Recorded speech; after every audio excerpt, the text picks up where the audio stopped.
All right, here's a short video on graying out properties for property drone projects.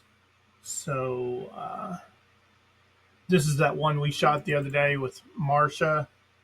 She came and visited us, one that was really hot on the inside. Here's what I actually did. I've already graded out, but I didn't deliver these because she actually did not order drone on this project. She didn't need it. So there's the first shot, and there's the second shot. That's the reason I say take two of the front, just saves you some time. And this is what I do. I have a brush saved in here. You can see I didn't finish it because I realized she didn't order any.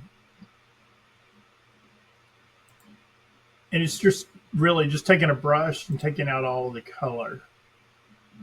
So I'll show you the brush. So I've got two, I call it gray out. Got it spelled wrong, gray out 2025.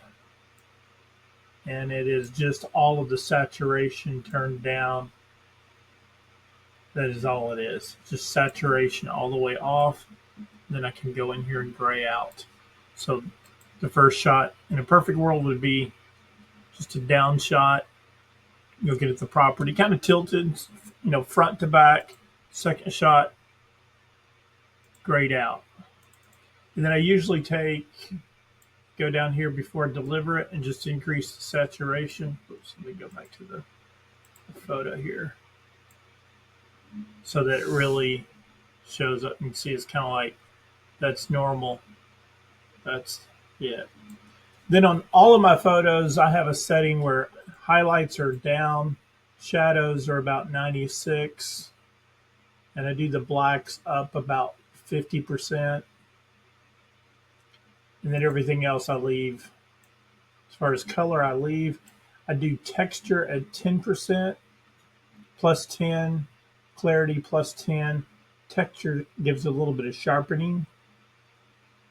Clarity, it's a sharpening effect, and deep haze will just kind of boost the colors a little bit. I do plus 10 on those three right here. So the contrast is at plus 7 for my average real estate photographer pro preset. Highlights at negative 100.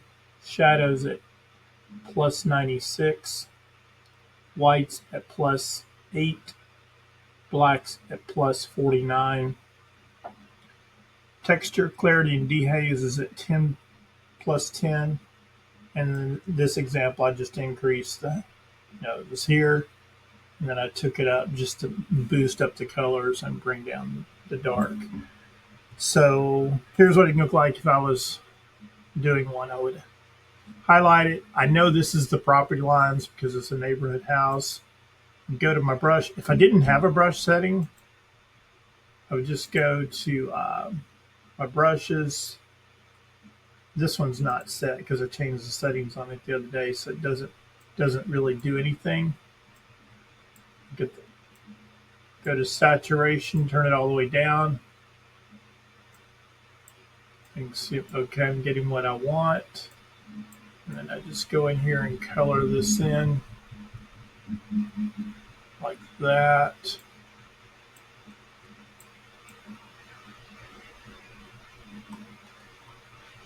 So now I'm going to make that a little smaller so I can work in close to the property. There we go. Okay. And then I'm going to erase since I made clean that up a little bit.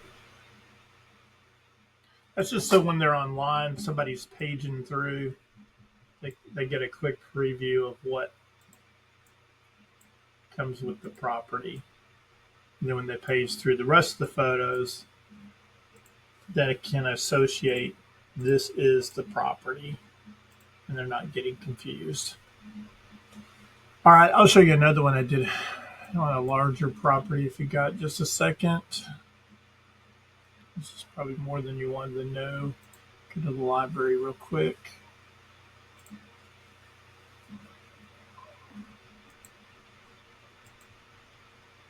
My computer's running slow because I'm uploading. I'm working on that neighborhood video that you shot for a couple of weeks ago. Let's see.